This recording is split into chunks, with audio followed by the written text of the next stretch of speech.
अम्मा बाद फ़अऊज़ु बिल्लाहि मिनश्शैतानिर्रजीम बिस्मिल्लाहिर्रहमानिर्रहीम मुहम्मदुर रसूलुल्लाह वल्लज़ीना मअहु अशिद्दाउ अलल कुफ़्फ़ारि रुहमाउ बैनहुम तराहुम रुक्कअन सुज्जदन यब्तगून फ़ज़लन मिनल्लाहि व रिज़वाना सदक़ल्लाहु मौलानल अज़ीम वक़ाल अल्लाहु तआला फ़ी शान हबीबिही इन्नल्लाह व मलाइकतहु युसल्लूना अलन नबी या अय्युहल्लज़ीना आमनू सल्लू अलैहि व सल्लिमू तस्लीमा अल्लाहुम्मा सल्लि अला सय्यिदिना मौलाना मुहम्मद व अला आलिहि व अस्हाबिहि अजमाइन। हम्द सलात खां पोइ मुअज़्ज़ज़ जमात जे अॻियां कलाम मजीद मां हिकु आयत मुक़द्दस तिलावत करण जो शर्फ़ हासिल कयो आहे।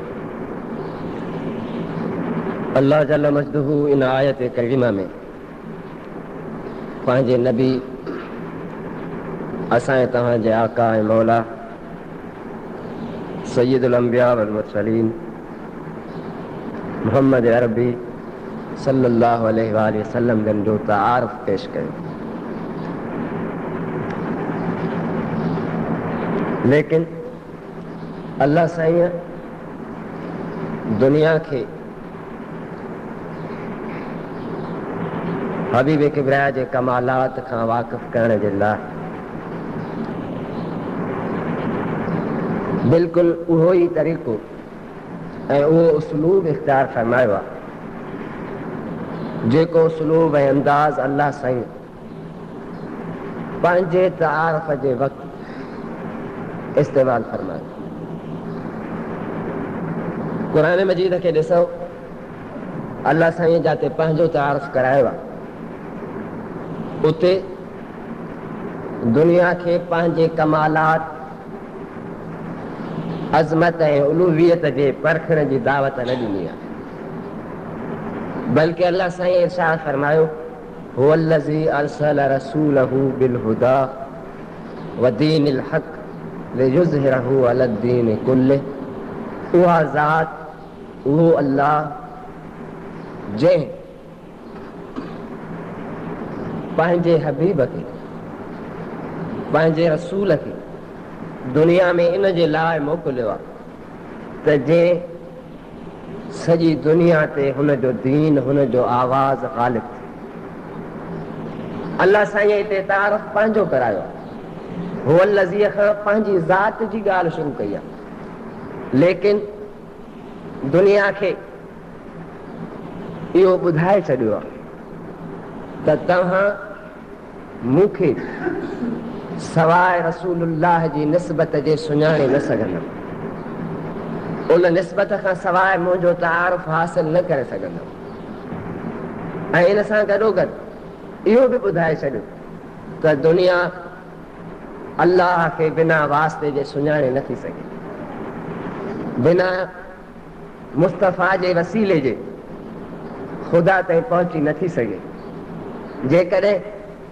अल्लाह जो क़ुर्ब हासिल करणु चाहियो था, मारिफत ख़ुदाबंदीअ मां कुझु हिसो वठणु चाहियो था, काइनात जी हक़ीक़त खां वाक़िफ़ थियणु चाहियो था, ख़ालिक सां मिलणु चाहियो था, त तव्हांखे अव्वल मुहम्मद अरबी सल्लल्लाहु अलैहि वसल्लम जी ज़ात जो वसीलो वठणो, उन जे दामन सां वाबस्तगी क़ाइमु करणी पवंदी, उन खां पोइ तव्हां ॿियो क़दम अॻिते वधाए सघंदव। ऐं जेकॾहिं बिला वास्ता को वधणु चाहे, अॻिते अचणु चाहे, त उहो कॾहिं बि नथो अची सघे। बिला वास्ता अल्लाह ताईं पहुचणु मुस्तफ़ा जो कमु आहे, बाक़ी सॼी काइनात जो मुस्तफ़ा जे वास्ते सां अॻिते वधणु आहे। जेकॾहिं को इन वास्ते खे इन वसीले ऐं इन ज़रिए खे छॾे ईअं वधणु चाहे त उनजो ख़ुदा ताईं पहुचणु नामुमकिन ऐं मुमतन। ऐं इन सां गॾोगॾु अल्लाह इहो बि ॿुधायो त अल्लाह ताला ऐं उनजी सुञाण, उनजी अज़मत ऐं बुलंदी इनखे परखणु हिकु इंसान जे वस खां ॻाल्हि चढ़ियल आहे। हा, उन जूं परछायूं, उन जो अक्स, उन जो अंदाज़ो ऐं उन जी का झलक जेकॾहिं ॾिसणु चाहियो था त रसूल अरबी सल्लल्लाहु अलैहि वसल्लम जी ज़ात गिरामीअ जो मुतालिब उन जी सीरत खे ॾिसो, उन जी सूरत खे ॾिसो, उन जे अमाल अक़वाल अफ़आल खे ॾिसो, उन जी बुलंदी, उन जे इल्मी पहुच, उन जे अंदाज़ उसलूब, उन जे कमालात ज़ारी व मानवी, इन्हनि सभिनी शयुनि खे जाचियो। तव्हांखे मालूम थी वेंदो त मख़लूक में मुस्तफ़ा बेमिसल आहे, सचो आहे, सादिक आहे, हुन जी हर अदा सच ऐं हक़ आहे, त उन जो ख़ालिक बि सच ऐं हक़। इन नतीजे में हली पोइ तव्हां हिते पहुचंदव ऐं ईअं तव्हां पहुची न सघंदव। ख़ुदा ताईं पहुचणु तव्हांजो नामुमकिन आहे, तव्हांजो पहुचणु मुस्तफ़ा ताईं आहे। मुस्तफ़ा ताईं पहुचो, उन जी ज़ात जी बुलंदीअ खे सुञाणो, वाह ॾिसो, ओॾे तव्हां तवजह रखो ऐं ईअं ई तव्हां उन जे वास्ते सां ख़ुदा ताईं बि पहुची सघंदव। ऐं उन जी बुलंदी, उन जी अज़मत खे ॾिसी तव्हांखे मञणो पवंदो त जॾहिं मख़लूक में मुस्तफ़ा एॾो अज़ीम आहे त उन जो ख़ालिक कंहिं अज़मत ऐं केॾी बुलंदीअ ते पहुतल हूंदो। ईअं तव्हां उन जो अंदाज़ो लॻाए सघंदव, ईअं तव्हां उन जो तारीफ़ हासिल करे सघंदव त अल्लाह ताला हिन आयत मुक़दसा में, असल मौज़ू मुंहिंजो सीरत न आहे, मां पंहिंजे मौज़ूअ ते अचां थो, पर मां इहो अर्ज़ु करणु चाहियां पियो त अल्लाह हिते इहो उसलूब इख़्तियार कयो त तव्हां जेकॾहिं मूंखे सुञाणणु चाहियो था त मुंहिंजे नबीअ खे सुञाणो, उन जी इज़त अज़मत ऐं बुलंदीअ जो एतिराफ़ कयो त ईअं पोइ तव्हां मुंहिंजी बुलंदीअ जो एतिराफ़ करे सघंदव। पर जेकॾहिं चाहियो बि त एतिराफ़ अल्लाह जो कयो, पर वास्तो विच में मोहम्मद अरबीअ जो छॾे ॾियो त कॾहिं बि मुंहिंजी ज़ात जो एतिराफ़ तव्हांखे मिली न सघंदो, उन वसूल खे हासिल ई न करे सघंदो। उन जो वसल चाहियो था त अव्वल वसीलो मुस्तफ़ा जो वठो, उन वसीले जे वठण खां पोइ तव्हांखे क़ुर्ब ऐं वसल हासिल थींदो इलाही ज़ात जो, ऐं ईअं तव्हां कॾहिं बि न पहुची सघंदो। हिते अल्लाह साईं पंहिंजी ज़ात जो तारीफ़ करायो ऐं मुस्तफ़ा जी ज़ात सां हिते पंहिंजी ज़ात ॾे सिर्फ़ु इशारो कयो, नबीअ जी ज़ात जे कमालात खे बयानु कयो त हू बुलंद आहे, दुनिया सॼीअ ते ग़ालिब थींदो, सॼी दुनिया ते उहो बि ग़ालिब आहे, सभु मख़लूक में बेमिसल आहे, त हुनजो दीन बि पूरी दुनिया ते हली ग़ालिब थींदो। इहो अल्लाह पेशगोई बि फरमाई, इन सां गॾोगॾु मुस्तफ़ा जे कमालात खे बि बयानु कयो ऐं इहो इन में इशारो ॾिनो त तव्हां मुंहिंजे कमालात खे अला वजहिल कमाल कोन ॼाणे सघंदो। जेकॾहिं चाहियो था त पोइ मुस्तफ़ा जी ज़ात खे ॾिसो, इतां ई तव्हांखे मुंहिंजी अज़मत जी झलक ऐं उन जो एतिराफ़ नसीब थी सघे। ऐं जॾहिं अल्लाह साईं क़ुरान मजीद में ॿी जाइ ते पंहिंजे नबीअ जो तारीफ़ करायो, पंहिंजे नबीअ जी ज़ात जी अज़मत खे बयानु कयो, त उते बि दुनिया वारनि खे ॿुधाए छॾियो त मुस्तफ़ा जी ज़ात जी अज़मत ऐं उलूहियत खे तव्हां बिना उन्हनि सोबत याफ़्ता अज़ीम इंसाननि खे जिन पंहिंजी दीद सां मुस्तफ़ा जे चेहरे खे ॾिठो, जंहिं पंहिंजे बेलोस नियत इख़लास वारे अज़म सां मुहबत जी दीद सां सलीम अक़ल ऐं सलीम फितरत सां मुस्तफ़ा जो दीदार कयो, उन जी सोबत खे हासिल कयो ऐं जिन खे अल्लाह साईं ख़ुदि पंहिंजे महबूब जी मुहबत ऐं सोबत जे लाइ चूंडियो। तव्हां जेसीं ताईं उन्हनि जी ज़ात ताईं न पहुचंदव, तव्हां जेसीं ताईं उन्हनि जो वसीलो न वठंदव, उन्हनि जे नक्शे क़दम ते न हलंदव, उन्हनि जी पैरवीअ में उन्हनि वारी वाट वठी अॻिते न वधंदव, तेसीं ताईं मुस्तफ़ा ताईं तव्हांजो पहुचण बि नामुमकिन, कॾहिं बि पहुची न सघंदव, कॾहिं बि अल्लाह जे रसूल जी अज़मत खे सुञाणे न सघंदव। जेकॾहिं चाहियो था त मुस्तफ़ा जी अज़मत खे ॾिसूं त पोइ सहाबा जे निगाह सां ॾिसो, मुस्तफ़ा सां गॾु वेहंदड़नि जी दीद सां ॾिसो, उन्हनि जी मुहबत जी रोशनीअ सां ॾिसो। जेकॾहिं उन्हनि वारी मुहबत तव्हांजे सीने में न आहे ऐं उन्हनि जे मुहबत जे करे उहा दीद तव्हांखे हासिल अञा न थी सघी आहे, तव्हां अंधा आहियो, तव्हां मुस्तफ़ा खे बि सुञाणे न सघंदव। मुहम्मद रसूलुल्लाह, मुहम्मद अल्लाह जो रसूल आहे, केॾो अज़ीम आहे, केतिरी बुलंदीअ ते पहुतल आहे, केसीं ताईं ख़ुदा जो कुर्ब हासिल अथसि, ख़ुदा उनखे केॾी बुलंदी अता कई आहे, केॾी अज़मत अता कई आहे, के शान ऐं मान जो अल्लाह उनखे मालिक बनायो आहे। अल्लाह फरमायो जेकॾहिं इहा ॻाल्हि ॾिसणु चाहियो था त पोइ उनजे हम नशीननि खे ॾिसो, उन्हनि जे शागिर्दनि खे ॾिसो, उनजे फैज़ याफ़्ता माण्हुनि खे ॾिसो, उनजी ख़िदमत में रही इल्मु पिराईंदड़ उन्हनि जे तालिबुल इल्मनि खे ॾिसो, उनजे ख़िदमत में रही दुनिया जे मथां हुक्मरानी कंदड़ अज़ीम इंसाननि खे ॾिसो। जेकॾहिं चाहियो था त तव्हां अल्लाह जे नबीअ जी अज़मत खे सुञाणो त पोइ उनजे फैज़ याफ़्ता खे सुञाणे तव्हां उन मां अंदाज़ो लॻाए सघंदव बिला वास्ता मुस्तफ़ा जी हक़ीक़ी उलूहियत ऐं बुलंदियत ऐं पहुची कॾहिं बि न सघंदव। वल्लज़ीन माहू, ख़ुदा इतां खां ई मुस्तफ़ा जो नालो खयो, उनजे अज़ीम मनसब जो ॿुधायो त मुहम्मद रसूल आहे अल्लाह जो। इन अज़ीम मनसब ते फ़ाइज़ थी दुनिया में आयो आहे, पर उनजे इन अज़मत खे सुञाणणु चाहियो था त वल्लज़ीन माहू, जेके उन सां गॾु हन, जेके उन सां हम नशीन हन, जिन खे अल्लाह उन्हनि जी सोहबत ऐं उनजे क्लास में वेही सबक़ हासिल करण जो मौक़ो अता कयो आहे, उनजी सोहबत में रही उन खां फैज़ हासिल कयो आहे, उनजे उन शागिर्दनि खे ॾिसो, फैज़ याफ़्ता इंसाननि खे ॾिसो, जिन में आला सिफ़तूं पैदा थियूं, जिन में अज़ीम ख़ूबियूं पैदा थियूं, जिन में उहो इल्मु आयो, उहो कमाल जिन खे हासिल थियो जो उन्हनि खां बैदि में दुनिया जे ॿिए इंसान खे उहो कमाल कॾहिं बि मिली न सघंदो। वल्लज़ीन माहू, जेके उन सां गॾु रहनि था। अल्लाह साईं हिते ईअं ॿुधायो जीअं सिंधीअ में कहाणी हूंदी आहे त जूह सुञाणे बि आहे जूह जे गाबनि सां, उस्ताद जो कमाल ॾिसबो आहे उनजे शागिर्दनि सां, मुर्शिद जो फैज़ ॾिसबो आहे उनजे सोहबत याफ़्ता मुरीदनि सां। अहिड़े नमूने सां जेकॾहिं नबीअ जी अज़मत खे ॼाणूं था त उनजे सोहबत में रहंदड़ उनजे साथियुनि खे ॾिसो, उनजे ग़ुलामनि खे ॾिसो, जिन उनजी ग़ुलामीअ जो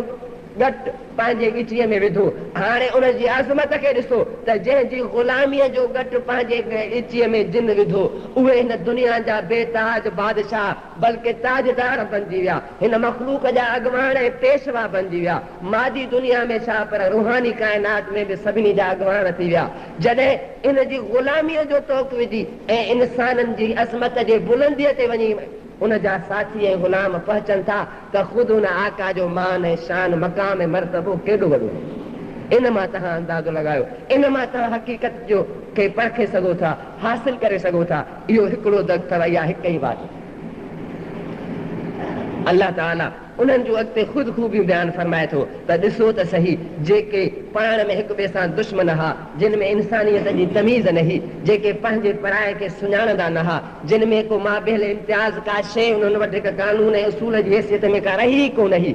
अहिड़ा वहशी, अहिड़ा इल्म खां आज़ाद, अहिड़ा तहज़ीब खां ख़ाली, गैर मुतमद्दिन ऐं गैर मुहज़्ज़ब इंसान, इल्म नाले कान न, तहज़ीब खां ना आशना, दुनिया जे कंहिं मुनज़्ज़म सुल्तनत जे तहत रही को कानून जी पाबंदी जेके सिखिया ई कोन हा, इहे वहशी इंसान, पर एॾी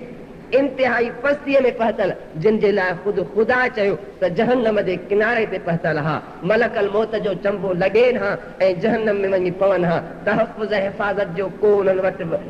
को बि ॻल्हो, को बि उन्हनि वटि को वसीलो सबबु रहियो ई कोन हो। बिल्कुलु हर शइ खां ख़ाली थी वञी पंहिंजे तबाहीअ जे किनारे ते पहुतल हा। पर मुस्तफ़ा जी अज़मत खे सुञाणो, उनजी उलूहियत ऐं बुलंदीअ खे ॾिसो, उनजी फैज़ रग सां निगाह खे ॾिसो, उनजी अज़मत खे ॾिसो, उनजी पहुच खे ॾिसो त जहन्नम तां हथु विझी इन हिकनि खे न हज़ारनि लखनि खे उतां कढी ऐं उन बुलंदीअ ते पहुचाए थो, उन आला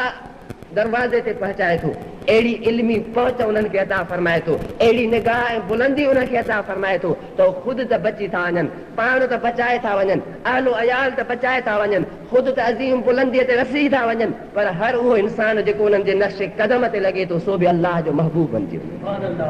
सो बि जन्नत जो मालिक बणिजी वञे थो, सो बि हिन दुनिया जे मादी वागुनि जो छा पर रूहानी वागुनि जो बि मालिक ऐं उहो साहब बणिजी वञे थो। एॾो बुलंद, एॾो अज़ीम नबी जंहिंजी सोहबत ऐं इल्म जी एॾी वॾी पहुचा, जंहिंजे ग़ुलामीअ खे एॾी वॾी अल्लाह वटि मक़बूलियत ऐं शर्फ़ हासिल आहे, त उन आका जी अज़मत केॾी वॾी। वल्लज़ीन माहू अशिद्दाउ अलल कुफ़ार, अल्लाह फरमाए जेके ख़ुदि पंहिंजनि जो खून कंदा हुआ, जेके पंहिंजा रिश्ता टोड़ींदा हुआ, नातनि जी का अज़मत ऐं इज़त जिन वटि न हुई, उन्हनि खे ॾिसो त खूनी रिश्ता भुलाए छॾियो। पंहिंजाइप पराइप जो जेकॾहिं को उन्हनि वटि निशान हो, सुञाणे जो को सबबु हो, उन्हनि वटि का कसवट ही त फ़क़ति ईमान ऐं इस्लाम हो, इन खां सवाइ का बि शइ कोन्हे। जेके ख़ुदा खां नाआशिना, ख़ुदा खां नावाक़िफ़ पेट जा पूजारी हा, उन्हनि जी अज़मत ॾिसो त उहे जॾहिं अल्लाह जा थिया त अल्लाह जा एॾो अल्लाह जे नज़दीक थिया, ख़ुदा जे क़ुर्ब जे इन मंज़िल खे वञी रसिया जो दुनिया में हू सॼी दुनिया जे लाइ सफ़ाई पाकीज़गी ऐं क़ुर्ब जो वसीलो सबबु ज़रियो ऐं निशान बणिजी विया। उन्हनि खे ॾिसी माण्हू हक़ीक़त खे रसी सघे थो। उन्हनि खे अखियां अखि में रखी जेके सितारे खे बहरी जहाज़ जो कप्तान अखि में रखी ऐं पंहिंजे जहाज़ खे हलाईंदो आहे, अहिड़े नमूने मंज़िल खे पहुचंदो आहे। जेकॾहिं उन खां अखि कढंदो आहे त हू इन समुंड जे गहराइयुनि में तबाह थी वेंदो आहे, बर्बाद थी वेंदो आहे, मंज़िल ऐं रस्तो विञाए वेंदो आहे। अहिड़े नमूने सां अल्लाह साईं फरमायो त हे उन अज़ीम बुलंदीअ ते वञी पहुतल आहिनि जेको इन्हनि में निगाह रखी, इन्हनि खे अॻियां रखी, इन्हनि खे मशल राह बनाए अॻिते वधंदो त मंज़िल खे रसंदो। जेकॾहिं इन्हनि खे मशल राह बनाए अॻिते नथो वधे त कॾहिं बि मंज़िल खे रसी न सघंदो। केॾा त अज़ीम हा उहे इंसान जो अल्लाह उन्हनि जी ख़ुदि तारीफ़ फरमाए थो त इहे अशिद्दाउ अलल कुफ़ार, इन्हनि में पंहिंजे मफ़ादात जी का ॻाल्हि रही कोन्हे, लालच का अथनि ई कोन, पंहिंजे दुनियावी फ़ाइदे जे लाइ सोचनि बि नथा, एॾे इन्हनि जो तवजह बि न ॾींदो आहे। पर जेकॾहिं किथे का सुञाण तमीज़ जो मौक़ो ईंदो आहे त उन महिल सिर्फ़ु कसवटी ईमान रखंदा आहिनि, इन खां सवाइ ॿी का ॻाल्हि हूंदी ई कोन। जिन जे दिलनि में ईमान आहे उन्हनि जे लाइ हू फ़र्श राह आहिनि, उन्हनि जा हू ख़ादिम आहिनि, ग़ुलाम आहिनि। ऐं जेके अल्लाह जे दीन जे मुक़ाबले वेंदा आहिनि, ख़ुदा जे नाले जी तौहीन कंदा आहिनि त हू अल्लाह जा एॾा आशिक़ ऐं मुहिब आहिनि जो ख़ुदा जे नाले जी तौहीन सही न सघंदा आहिनि, जान ॾींदा आहिनि पर अल्लाह जे गुस्ताख खे कॾहिं बर्दाश्त करे न सघंदा आहिनि। अशिद्दाउ अलल कुफ़ार, हू काफ़िरनि जे मथां सख़्त आहिनि, इन जे करे सख़्त आहिनि जो हू उन्हनि जे महबूब हक़ीक़ी रब्बुल आलमीन जा दुश्मन आहिनि, त ही उन पंहिंजे महबूब जे दुश्मन जा दुश्मन। रहमाउ बैनहुम, ऐं उन्हनि जी ॿी आला सिफ़त इहा आहे त हर जाइ ते जेकॾहिं दुश्मनीअ में जाचियो था तॾहिं बि हिननि वटि इहा ई शइ आहे, जेकॾहिं मुहबत में जाचियूं था तॾहिं बि हू इन ई मंज़िल खे रसियल आहिनि त हुननि जो महबूब उहो आहे जेको हुन जे रब जो महबूब आहे, हुननि जो पसंदीदा उहो आहे जेको उन्हनि जे ख़ालिक जो पसंदीदा आहे। हुननि वटि उहो ई उन्हनि जे वेझे वेहण जो लाइक़ु आहे जेको अल्लाह जे आॾो झुके थो ऐं उन जी ग़ुलामी करे थो, उन जो फर्मा बरदार आहे, उन्हनि जे आॾो हू पंहिंजा परवश आहिनि था, उन जी ख़िदमत में पंहिंजो इज़त ऐं एज़ाज़ सम्झनि था, उन्हनि जे लाइ हू ग़ुलामी ॾियनि था, उन्हनि जे लाइ उन्हनि जे दिलनि में नरम गोशो आहे, मुहबत आहे, बहितर सुलूक उन्हनि सां कंदड़ आहिनि। रहमाउ बैनहुम, पाण में हिक ॿिए जे मथां रहम कंदड़ आहिनि, शफ़क़त कंदड़ आहिनि, मुहबत कंदड़ आहिनि, हू हिक ॿिए जा महबूब आहिनि। सहाबी हिकिड़ो ॿिए जे लाइ महबूब आहे त बयक वक़्तु उहो उन जे लाइ मुहिब बि आहे, हू आशिक़ बि आहिनि, बयक वक़्तु माशूक़ बि आहिनि। जेकॾहिं आशिक़ आहिनि त पंहिंजे उन रब्बुल आलमीन जी मुहबत जे करे उन जे मुहिब ऐं आशिक़ जा आशिक़ आहिनि, ऐं जेकॾहिं उन्हनि जा माशूक़ आहिनि त उन जी मुहबत जे करे हू हिक ॿिए खे उहे ॿियारी उन्हनि सां मुहबत कनि था। इश्क़ ऐं मुहबत जे मैदान में हू इन दर्जे ते पहुतल आहिनि जो आशिक़ बि आहिनि त बयक वक़्तु माशूक़ बि आहिनि, ऐं मुहबत जी इंतिहा आहे ई आहे। दीन आयो आहे मुहबत जे लाइ, अल हुब्बु लिल्लाह वल बुग़्ज़ु लिल्लाह, अल्लाह जे रसूल फरमायो। इन जी आयत जी गोया के अञा तशरीह फरमाए छॾी आहे, वधीक उन जो तफ़सीर फरमायो आहे, खोले वज़ाहत कई आहे त मोमिन कामिल, कामिल ईमान वारो उहो शख़्स आहे जो जेकॾहिं दुनिया जे हिन काइनात में कंहिं बि हिक शइ सां मुहबत करे थो त उहो फ़क़ति अल्लाह जे लाइ करे थो, त हू अल्लाह जे उन निस्बत ऐं ताल्लुक़ खे ॾिसी इन ख़ुदा जी मुहबत में अची उन शइ सां मुहबत कंदो, ऐं जेकॾहिं कंहिंसां बुग़्ज़ रखंदो, कंहिंसां दुश्मनी रखंदो, कंहिंसां कावड़ कंदो त सिर्फ़ु इन जे करे त उन जो ख़ालिक उन शइ सां दुश्मनी रखे थो, उन जो महबूब हक़ीक़ी रब्बुल आलमीन उन खां नफ़रत करे थो, तॾहिं हू उन सां नफ़रत करे। हुननि जो बुग़्ज़ बि इन ख़ुदा जे लाइ आहे, उन्हनि जो मुहबत बि उन हक़ीक़ी महबूब रब्बुल आलमीन जे लाइ आहे, हू इन आला दर्जे ते पहुतल आहिनि। चवंदा आहिनि त सही मुहबत में कामयाब उहो शख़्स आहे जो महबूब सां मुहबत एॾी करे जो पंहिंजे इख़लास, पंहिंजी सचाई, पंहिंजी हक़ानियत, बेलोसी ऐं बेतमई एतिरे क़दुरु साबित करे त जेको महबूब लवाईंदो आहे, नाज़ कंदो आहे, नखरा कंदो आहे, वेझो अचणु न ॾींदो आहे, उहो इन जे इन अदा ते, सचाईअ ते, हक़ानियत ते, बेलोसीअ ते एतिरो ख़ुदि आशिक़ थी पए जो हे जेको अॻे हिन जो तालिब हो हाणे उहो मतलूब ख़ुदि हिन तालिब जो तालिब बने। वो माशूक खुद आशिक बणिजी वञे, महबूब खुद मुहिब बणिजी वञे। इहा आहे मोहब्बत जी इंतिहा। अल्लाह साईं हिननि जे लाइ इहो फरमाए थो त ही एतिरा मुहिब आहिनि, मूंसां एॾी मोहब्बत कंदड़ आहिनि जो इन दर्जे ते पहुता आहिनि जो मां हाणे खुदि हिननि जो मुहिब आहियां। ही मुंहिंजा आशिक आहिनि पर इश्क जे इन इंतिहा ते पहुता आहिनि जो मां खुदि हाणे इन्हनि जो आशिक आहियां। इन्हनि खे इन दर्जे ते मां हिन खे पहुचाए छॾियो आहे। हू इन आला बुलंदीअ ते पहुची विया आहिनि। तराहुम रुकअन व सुजदा। अल्लाह साईं उन्हनि जो दलील ॾिनो आहे त हिननि वटि पंहिंजी ॻाल्हि कोन्हे का, पंहिंजी पसंदि नापसंदि कोन्हनि का, पंहिंजो मतिलबु मक़सदु कोन्हनि को, मफ़ाद फ़ाइदो कोन्हनि को। जेकॾहिं ॾिसंदव सजदे में हूंदा, रुकूअ में हूंदा, मूं अल्लाह जे नाले जे बुलंद करण में जिहाद में मशगूल हूंदा, कंहिंखे तबलीग कंदा, क़ुर पढ़ंदा या पढ़ाईंदा, सम्झंदा या सम्झाईंदा, तइलीम ॾींदा या वठंदा, ऐं हमेशह जे वांदा थींदा त तराहुम रुकअन व सुजदा। ए इंसान, जेकॾहिं तोखे अकुल आहे सम्झा त मुंहिंजे इन नबीअ जे ग़ुलामनि खे ॾिस तूं त इन जी मोहबत इन कमाल ते पहुची वई आहे जो मूंखां सवाइ का ॿी शइ हिननि खे यादि ई कोन्हे का। हमेशह मुंहिंजे ई यादि में, मुंहिंजे ई मोहबत में, मुंहिंजे ई आॾो झुकियल आहिनि। दुनिया जे आॾो हे कॾहिं न झुकिया आहिनि न झुकंदा। अल्लाह फरमाए मुंहिंजे आॾो झुकियल आहिनि, कंहिं ॿिए जे आॾो झुकियल कोन्हनि, न झुकिया आहिनि न झुकंदा, हमेशह मुंहिंजे आॾो झुकियल आहिनि। ऐं अल्लाह इहो बि ॿुधायो त मतां को अकुल जो अंधो, फितरत जो ख़ाली, बेवकूफ़, अणपढ़ियो, जाहिल,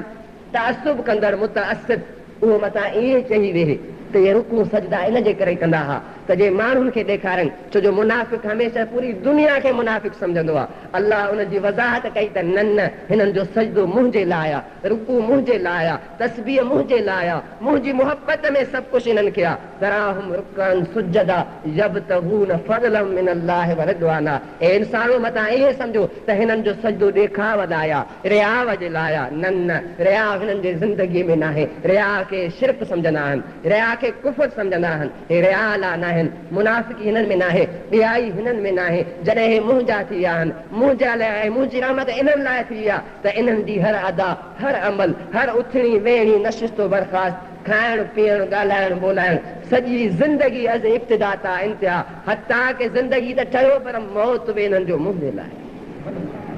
यब्तगून फज़लन मिनल्लाहि व रिदवाना। लफ़्ज़ आयतुनि जे सिर्फ़ लफ़्ज़ी तर्जुमे खे ॾिसंदो इन मतिलब ऐं इन मुंतहा ते ख़ुदि पाण पहुची वेंदो। रुगो क़ुर मजीद खे खोले ॾिसो, पढ़ो, आयतुनि में गौर कयो त तव्हांखे इहो फ़ैसिलो ख़ुदि पंहिंजो ज़मीर ऐं अकुल बि ॾींदो। तराहुम रुकअन व सुजदा यब्तगून फज़लन मिनल्लाहि व रिदवाना। हिननि जे ज़िंदगी ऐं मौत जो माहसल आहे ई इब्तिगाए रिज़ा इलाही। अल्लाह जी रज़ा जो हुसूल हिननि जे ज़िंदगीअ जो बि मक़सदु आहे त हिन जे मौत जो बि मक़सदु आहे। इन खां सवाइ हिननि जे लाइ को ॿियो मक़सदु मतिलबु हिन जे दिलनि में आहे ई कोन्हे। ख़ुदा जे इन फ़ैसिले खां पोइ, ख़ुदा जे इन फरमान खां पोइ, इन इंतिहाई कोले फ़ैसल खां पोइ मुंहिंजे ख़्याल में दुनिया जे कंहिं ॿिए दानश्वर जे टेक जी ज़रूरत कोन्हे का। नबीअ जे ग़ुलामनि खे, मुस्तफ़ा जे हम नशीननि खे, आका जे सहाबा खे हाणे अल्लाह जे इन एॾे वॾे फ़ैसिले ॾियण खां पोइ दुनिया जे कंहिं ॿिए माण्हूअ खां फ़ैसिले वठण जी ज़रूरत बि कोन्हे, हाजत बि कोन्हे का। बल्कि तारीख़ खे खोले ॾिसो, उन्हनि जी वर्क गर्दानी कयो, पंहिंजा त लिखी विया,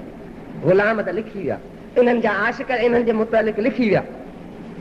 इन्हनि जी ज़िंदगीअ जा परवाना इन्हनि जे लाइ सचाईअ जो सख़्तु किताबनि ऐं वर्कनि में करे विया।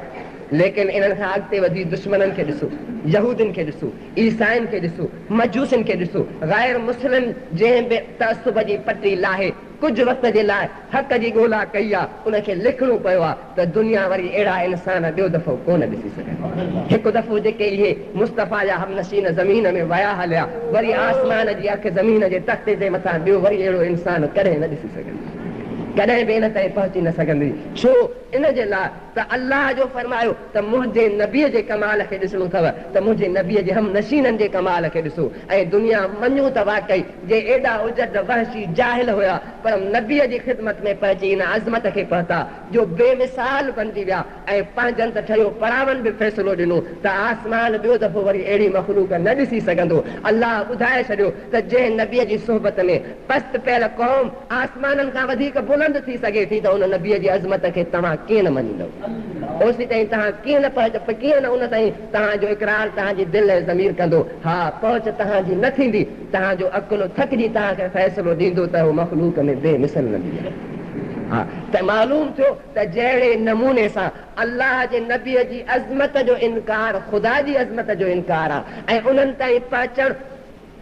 सवाइ मुस्तफ़ा जे वसीले जे पहुचण जे नामुमकिन आहे अहिड़े ताईं मुस्तफ़ा ताईं पहुचणु मुस्तफ़ा जे फ़ैज़ जो हुसूल मुस्तफ़ा जी अज़मत जी वाक़फ़ियत सहाब जे अज़मत जे इक़रार ऐं उन जे मथां ईमान आणण खां सवाइ नामुमकिन कॾहिं बि कंहिंखे हासिल न थी सघंदी कॾहिं बि कंहिंखे मिली न सघंदी कॾहिं बि को हक़ ते रसी न सघंदो हा जेकॾहिं को चाहे थो त हक़ ते रसां हक़ ते पहुचां हक़ीक़त आशना थियां त उनखे इन्हनि नक्शे क़दम ते हलणो पवंदो जेको नक्शे क़दम सहाब छॾे विया आहिनि ऐं उन रोशनीअ में हलणो पवंदो जेका रोशनी सहाब जे अमल जी छॾियल आहे उन्हनि जी उन कसवटीअ खे ई रखी यानी दुनिया जी ज़बान हलंदी आहे ॻाल्हि हलंदी आहे माण्हू हर हिक खे जाइल खां जाइल खे बि पंहिंजी ॻाल्हि जे लाइ दलील पोइ खणी उहो दलील बेवक़्ती छो न हुजे पर फ़िलहाल हू पेश करे ॾींदो आहे पर अमल जहिड़ो दलील अहिड़ो दलील आहे इहो अमल हिकु हक़ ऐं सच जी कूड़ ऐं सच जी हक़ ऐं बातिल जे विच में हिकु अहिड़ी अज़ीम कसवटी आहे जो इहा उन्हीअ खे ई मिलंदी जेको सचो हूंदो उनखे ई हासिल थी सघंदी जेको बेलोस हूंदो जंहिंमें सची मोहबत ऐं कामिल ईमान हूंदो उनखे मिलंदी बातिल वारे खे नाहक वारे खे कूड़े खे मुनाफ़िक खे इहा अमल जी कसवटी कॾहिं बि मिली न सघंदी कॾहिं बि न मिली सघंदी कॾहिं बि हासिल उनखे न सघंदी तव्हां सहाब जी अज़मत खे मुस्तफ़ा जे हिन तारीफ़ जे शाम में त पढ़ो ॿुधो सम्झो पर अञा अॻिते वधो त उन अज़ीम इंसाननि जो ख़ुदि अमल केॾी वॾी बुलंदीअ ते पहुतो आहे अल्लाह जे रसूल फरमायो असहाबी कन नुजूम बेअयहिम इक्तदैतुम इहतदैतुम मुंहिंजा सहाबी मुंहिंजे रसूल जा ग़ुलाम आसमान हिदायत जा ही आसमान हेठि आहे ही सितारा हेठि आहिनि ही सितारा महदूद हुकूमत रखनि था महदूद हैसियत रखनि था इहे आला उलूहियत ऐं बुलंदीअ ते रसियल न आहिनि न रसी सघनि था इन्हनि खां मथे रूहानी बुलंदी आहे इन्हनि खां मथां ई हक़ीक़ी बुलंदी आहे इन्हनि खां मथां ई अञा का ॿी शइ आहे उहा रूहानी जंहिं तां तव्हांजी इहा दीद पहुची नथी सघे अकुल जी रसाई नामुमकिन आहे मुस्तफ़ा जे फ़ैज़ जी रोशनीअ में ई माण्हू को अॻिते वधी सघे थो जंहिंखे नबवी नूर जंहिंजे दिलि में आयो उन पोइ दिलि वारी दीद सां नबीअ जे नूर जी रोशनीअ में उन अज़ीम सितारे हिदायत खे नूर जे सितारे खे को ॾिसी ऐं परखे सघे थो उहो एॾो वॾो बुलंद आहे मुस्तफ़ा फरमायो इहो ईमान ऐं हिदायत जो सितारो एॾो वॾो बुलंद आहे पर यादि रखो उहो सितारो तव्हांखे ॾिसण में तॾहिं ईंदो उन सितारे ताईं तॾहिं पहुचंदो जॾहिं मुंहिंजे सहाब जे दामन में हथ विझंदो पर अॻिते हली ख़ुदि ख़ुदा जे नबी फरमायो त तव्हां उन्हनि जे दामन खे वठी उन जे ग़ुलामीअ में अची उन जे जुतनि जे ख़ाक खे पंहिंजे अखियुनि जो नूर बनाए तव्हां उन ईमान ऐं हिदायत ताईं पहुचंदव त सही पर जॾहिं उते पहुचंदव त मालूम थींदो त उहे आसमान हिदायत ऐं ईमान जा सितारा ख़ुदि इहे सहाबी असहाबी कन नुजूम बेअयहिम इक्तदैतुम इहतदैतुम उहे आसमान हिदायत जो जेको नूर ऐं हिदायत आहे उहो नूर ख़ुदि इहे आहिनि फरमायो